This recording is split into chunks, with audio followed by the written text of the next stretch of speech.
Welcome to our deep dive into life's amazing secrets. Today we're going to unpack some powerful wisdom from Gaur Gopal Das's book to help you find that elusive balance and purpose you're looking for. You'll be surprised to hear that our journey starts with a story about, wait for it, sambar. Intriguing. How does a South Indian lentil stew lead to life's amazing secrets? Well, it's the unexpected starting point of the book's central story. Das sets the scene with Harry, a successful consultant stuck in a Mumbai traffic jam. He has a fancy car, a luxurious apartment, but he's miserable. And the reason he's pouring his heart out to Das, he's locked out of his apartment and waiting for his keys. I see where this is going. Forgetting his physical keys becomes a metaphor for forgetting the keys to happiness. It's a powerful image that resonates with so many of us chasing external success while neglecting our inner world. Exactly. It makes you think, doesn't it? Das dived deeper into Harry's story, recounting his whirlwind romance with Lolita during their time in the US. They were madly in love. But back in India, the pressures of their demanding careers and the lack of time for each other started to erode their relationship. Das poses a poignant question. How can love that started so pure evaporate so quickly? It's a question many of us grapple with. We're often conditioned to prioritize appearances and achievements, leaving little room for genuine connection and inner fulfillment. Das argues that true happiness comes from finding balance in all aspects of life, which he illustrates through a brilliant analogy, the four wheels of life. Okay, let's unpack this analogy. What are these four wheels? Das describes them as personal life, relationships, work life, and spirituality. He emphasizes that each wheel is essential for a smooth and fulfilling journey. Neglecting any one of them will inevitably lead to imbalance and ultimately unhappiness. It's like trying to drive a car with a flat tire. You might get somewhere, but the ride will be rough. That's such a vivid image. And it's so relatable, too. Thinking about our own lives, we can probably identify areas where one or more of these wheels need a little air. Exactly. This deep dive is all about helping you identify those areas and giving you the tools to bring your life back into balance. Now, one of the most powerful tools Das advocates for is cultivating a mindset of gratitude. He even shares a hilarious story about learning this lesson from his own spiritual guide. You ready for this? I'm all ears. So Das is preparing for a talk, and a tiny cumin seed gets stuck between his teeth. He becomes totally fixated on getting it out, rinsing, flossing, you name it. Finally, his guru gently points out how this mirrors our tendency to obsess over minor annoyances while overlooking the abundance of good in our lives. That's brilliant. Even in that mundane frustration, the guru was able to highlight a profound truth. Our minds are wired to focus on the negative, often blinding us to the blessings we already have. Das emphasizes that gratitude is not just a fleeting feeling. It's a state of mind we can cultivate through consistent effort. And to drive this point home, he shares a deeply moving story about his daughter, Gadharvika. I remember this story vividly. It's the one where his daughter had a medical scare, and the doctors initially suspected something serious, right? Yes. Das was understandably worried, sick. But his daughter's father, a doctor himself, maintained an incredibly positive outlook throughout the entire ordeal. Instead of succumbing to fear and despair, he chose to focus on appreciating the time they had with their daughter, regardless of the outcome. What a powerful example of choosing gratitude in the face of uncertainty. It turned out that Gadharvika was fine, thankfully. But the experience taught Das a profound lesson about the importance of choosing gratitude even amidst adversity. He learned that by actively focusing on the positive aspects of any situation, we can transform our experience and find a sense of peace even in challenging times. That's a powerful reminder that we always have a choice in how we perceive our circumstances. We can choose to be consumed by fear and worry, or we can choose to focus on the good and find reasons to be grateful. Exactly. And Das doesn't just leave us with inspiring stories. He provides a practical method for cultivating gratitude called the gratitude log. Oh, yes. Tell us more about that. I think that's something our listeners would find incredibly valuable. He breaks it down into three key principles: recognize, remember, and reciprocate. Recognize means actively noticing the good things in our lives, big or small. Remember involves taking the time to truly appreciate those things, to savor the positive emotions they evoke. And reciprocate is all about expressing our gratitude through actions, whether it's saying thank you to someone or paying it forward in some way. It's about shifting our focus from what we lack to what we have, from complaining to appreciating. Even making a list of 3 things you're grateful for each day can have profound impact on your overall well-being. Absolutely. It's about training our minds to see the world through a lens of appreciation rather than negativity. It's a simple practice, but the effects are incredibly powerful. And this is where it gets really interesting, isn't it? Because as we cultivate this mindset of gratitude, it starts to ripple outwards, affecting other areas of our lives, including our relationships, which, if I recall correctly, is the next wheel we'll be exploring. You got it. Before we move on to the relationships wheel, I want you to think about this. What are some simple ways you can incorporate the gratitude log into your daily routine? How can you actively practice recognizing, remembering, and reciprocating the good in your life? Building on that foundation of gratitude, let's shift gears now and talk about the relationships wheel. Dace has some insightful advice on how to improve our interactions with others, particularly when it comes to communication. I think this is an area where many of us struggle. Life gets busy, and it's easy to fall into patterns of miscommunication, or even take our loved ones for granted. Absolutely. Das emphasizes the importance of sensitivity and understanding in our interactions, even when dealing with difficult people. He recounts a personal anecdote about encountering a disgruntled woman at Heathrow Airport. She was clearly upset and initially quite rude to him, but instead of reacting defensively, Das chose to listen with empathy and try to understand her situation. It's so easy to jump to conclusions and get caught up in our own frustrations, especially in a stressful environment like an airport. What happened when he chose to listen instead of react? It turned out that she had just had a negative experience at a temple and was feeling hurt and misunderstood. By simply listening to her story without judgment, Das was able to connect with her on a human level and diffuse the tension. That's such a powerful reminder that sometimes all it takes to ease a conflict is a willingness to listen and understand the other person's perspective. It's about recognizing that everyone is carrying their own burdens and challenges, and often their behavior is a reflection of that. Precisely. Das goes on to connect this idea to how we treat even inanimate objects.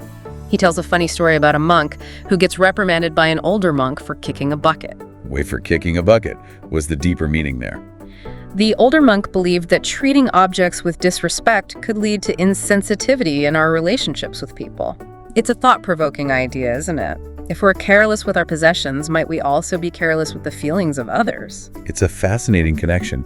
Our outward actions often reflect our inner state, and how we treat seemingly insignificant things can reveal a lot about how we view the world and the people in it. And this brings us to one of the most complex and challenging aspects of relationships: forgiveness. Forgiveness is definitely a topic that resonates deeply with our listeners. It's something we all struggle with at some point in our lives. Absolutely. Das emphasizes that forgiveness isn't about condoning wrong actions, but rather about choosing to see the good in others even when they've hurt us. He tells a lighthearted story about a man who witnesses a dog doing all the shopping for his owner, only to be met with harsh words when they return home because the dog forgot the house keys. It sounds like a classic case of focusing on the one mistake instead of appreciating all the good. We humans can be pretty good at that, can't we? We are indeed. Das uses this humorous anecdote to highlight our tendency to fixate on the negative and overlook the positive. He encourages us to cultivate what he calls a virtuous vision, choosing to see the strengths and good qualities in others even when they make mistakes. He even cites the example of Aditya Birla, a renowned Indian industrialist, who instead of firing an employee who made a costly error, chose to focus on the employee's past contributions and potential. That's a powerful example of leadership and seeing beyond someone's immediate shortcomings. I think that's something we can all apply to our own relationships, whether it's with colleagues, friends, or family. But what about when we're the ones who need to offer criticism? How can we do that in a way that is constructive and doesn't damage the relationship? Das provides a helpful framework for offering corrective feedback. He suggests we should always invest appreciation before making withdrawals. It's like making a deposit in the emotional bank account of a relationship. If there's enough trust and goodwill built up, even difficult conversations can be received more openly. He also stresses the importance of having the right motive when offering criticism. It should always come from a place of genuine care, not a desire to put someone down. That's such a crucial distinction. It's about approaching the conversation with empathy and understanding, recognizing that the goal is to help the person grow, not to tear them down. But what about when we've been deeply hurt by someone? How do we even begin to forgive when the pain feels so overwhelming? Das acknowledges the complexities of forgiveness, especially when dealing with deep emotional wounds. He delves into the epic tale of Sita and Laxman from the Ramayana to illustrate the multifaceted nature of forgiveness. Laxman, bound by duty, leaves Sita alone, which leads to her abduction. When he finds her, she utters hurtful words out of her anguish and fear. It's a reminder that in moments of intense suffering, our words often reflect our pain rather than our true feelings. Exactly. Das urges us to look beyond the surface and try to understand the other person's perspective. He breaks down forgiveness into several key principles. First, understanding the other person's suffering, recognizing that their actions may be rooted in their own pain or unresolved issues. It's about recognizing that hurting people hurt people. Precisely. Then it's about separating the incident from the person, recognizing that a single action doesn't define their entire being. We all make mistakes. And holding on to those mistakes can prevent both parties from healing and moving forward. Right, it's about recognizing the inherent goodness in everyone, even when they mess up. Are there any other principles? Yes. Das emphasizes recognizing a higher purpose, seeing the difficult experience as an opportunity for growth and learning. Perhaps the situation taught you patience, compassion, or resilience. And finally, he touches on the role of justice. So forgiveness doesn't necessarily mean letting someone off the hook. Exactly. Das encourages us to consider whether seeking justice might be necessary alongside personal forgiveness, especially in cases involving harm or abuse. He highlights that forgiveness is ultimately a process, not a switch we can simply flip on and off. It takes time, empathy, and often a conscious decision to choose love over resentment. And that brings us to a crucial question for our listeners. What does forgiveness look like in your own life? Have you ever struggled to forgive someone? Or have you experienced the liberating power of forgiveness? What tools or principles have helped you navigate this complex terrain? Now that we've explored the power of gratitude and forgiveness in cultivating balanced and fulfilling relationships, let's turn our attention to the impact of the people and environments we surround ourselves with. Das dedicates an entire chapter to the concept of association, arguing that the company we keep has a profound influence on our thoughts, values, and actions. He illustrates this principle with a rather humorous story about a man who compares himself to his own waist, calling it obnoxious and nasty. And to the man's surprise, the waist speaks back. Indeed. The waist retorts, "Last night I was a delicious samosa. Look what a few hours of association with you has done to me." It's a lighthearted way of illustrating a serious point. Our company can either elevate or degrade us. It's like the old saying, you are the average of the 5 people you spend the most time with. Exactly. Das emphasizes that even seemingly harmless interactions can subtly influence our values and choices. He gives the example of a non-smoking student who befriends a smoker. Even though they never explicitly discuss smoking, the non-smoker might eventually pick up the habit, simply because they've adopted their friend's values around confidence and social belonging. That's a great example of how our associations can shape our behaviors and even our beliefs without us even realizing it. It makes you think about the company you keep and the environments you frequent. Are they supporting your growth and well-being, or are they subtly undermining your values? It's a powerful question to consider, and this leads us to another important aspect of maintaining inner balance, especially in today's fast-paced world: spiritual strength. Das believes that a strong spiritual foundation helps us navigate life's inevitable challenges with greater resilience and equanimity. He recounts his own experience with a viral video that initially caused him a lot of anxiety and stress. He was worried about the negative attention and the potential impact on his reputation. But then he realized that the situation was largely beyond his control. And that's when he decided to adopt a why worry attitude. It's a powerful principle that encourages us to detach from outcomes we can't influence and to focus on what we can control: our thoughts, actions, and responses. It's about recognizing that worrying doesn't solve the problem. It just amplifies the suffering. But how does one actually cultivate this spiritual strength? Is it about meditation? Religious practice? What does it look like in practice? It does suggest that spiritual practice, whatever form it may take for you, can help us develop this inner strength and clarity. It could be meditation, prayer, spending time in nature, or engaging in acts of service. The key is to find what resonates with you and to make it a consistent part of your life. So it's about finding those practices that help you connect with something larger than yourself, something that gives you a sense of peace and perspective amidst the chaos of daily life. Now, shifting gears to the work life, Wheel a Days tackles a topic many of us can relate to: competition. He acknowledges that ambition and the desire to succeed are natural human drives, but he cautions against falling into the trap of comparing ourselves to others and letting external validation define our worth. He tells a cautionary tale about Jamin, a talented singer who was sabotaged by a jealous stylist during a competition. It's a tough situation. What happened? Driven by envy and a desire to see Jamin fail, the stylist tampers with his microphone, leading to a disastrous performance. It's a stark example of how unhealthy competition can lead to destructive behavior, both for ourselves and for others. It's a reminder that focusing on outdoing others can blind us to our own unique talents and potential. So how do we cultivate a healthier approach to competition? Das argues that true fulfillment comes from competing with ourselves, striving to be the best version of ourselves rather than trying to outdo others. It's about focusing on our own growth and progress, celebrating our wins, and learning from our setbacks. It's about setting our own standards of excellence and not getting caught up in the comparison game. But how do we find that sweet spot, that intersection of our passions and talents where we can truly thrive? Das introduces the Japanese concept of ikigai, which translates to reason for being. He explains that ikigai is found at the intersection of what we love, what we're good at, what the world needs, and what we can be paid for. So it's about finding that perfect alignment where our passions, talents, and values intersect with a genuine need in the world. Exactly. And it often requires a journey of self-discovery, a willingness to experiment and explore different avenues until we find that sweet spot. Das shares the inspiring story of Siraj, a young man who discovered his passion for baking at an early age and turned it into a successful and fulfilling career. It's a reminder that sometimes our ikigai is right in front of us waiting to be discovered, if we're willing to pay attention to our passions and interests. Now, for our listeners who are feeling a bit lost on their career paths, or are yearning for more purpose in their work, what advice does Das offer? He encourages us to embark on a journey of self-exploration, to ask ourselves some tough questions. What am I truly passionate about? What are my unique skills and talents? What kind of impact do I want to make in the world? It's about connecting with our core values and finding ways to express them through our work. And he reminds us that it's never too late to make a change and pursue a path that is more aligned with our ikigai. That's so encouraging. It's a reminder that our careers are not static. They can evolve and change as we grow and discover new passions.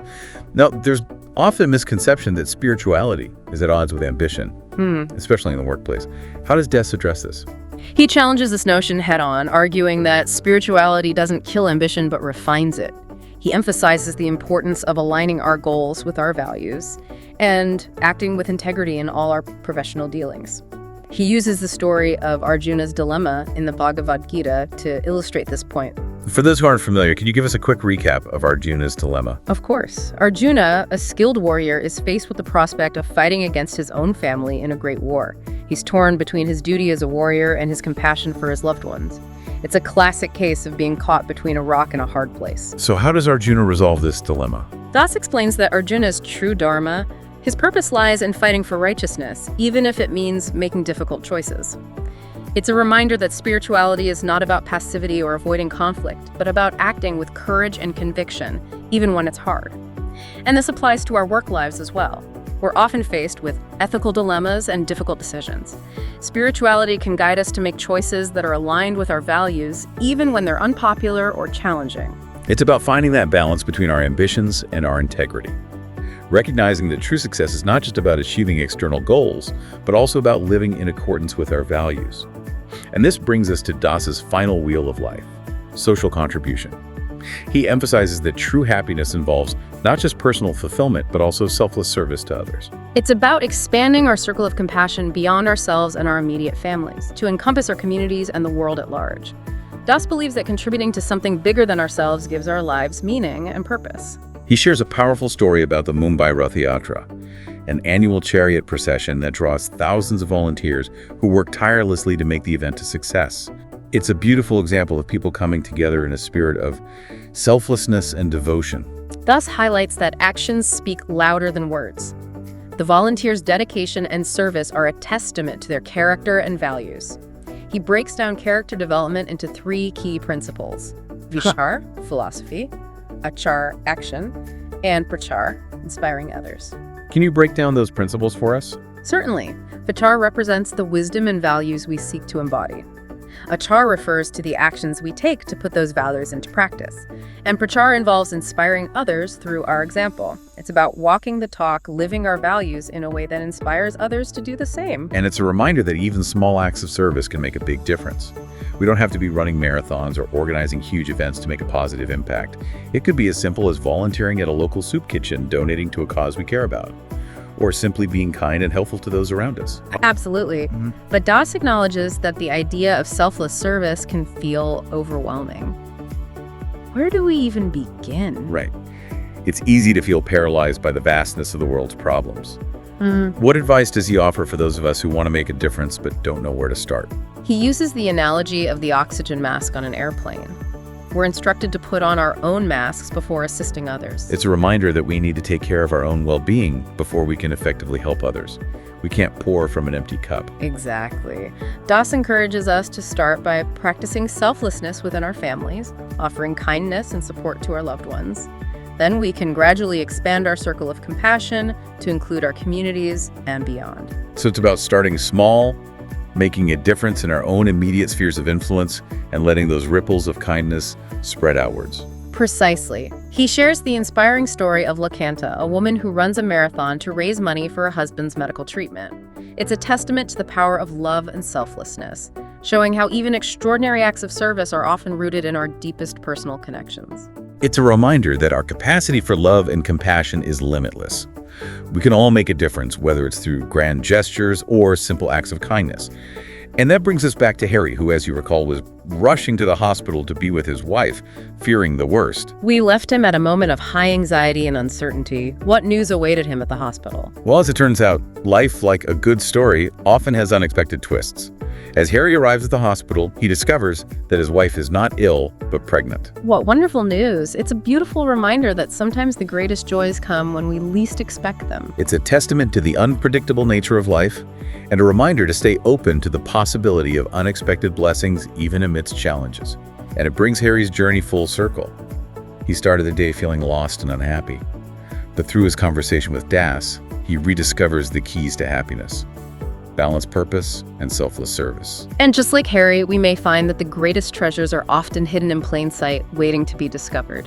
When our hearts are open and our minds are attuned to the amazing secrets that life has to offer. So as we wrap up this deep dive into life's amazing secrets, we invite you to reflect on the stories and principles that resonated with you. Which of the four wheels of life could use some attention in your own life? What small acts of gratitude, kindness, or service can you incorporate into your daily routine? Remember, the journey toward balance and purpose is an ongoing one, and every step we take, no matter how small, brings us closer to living a truly fulfilling life.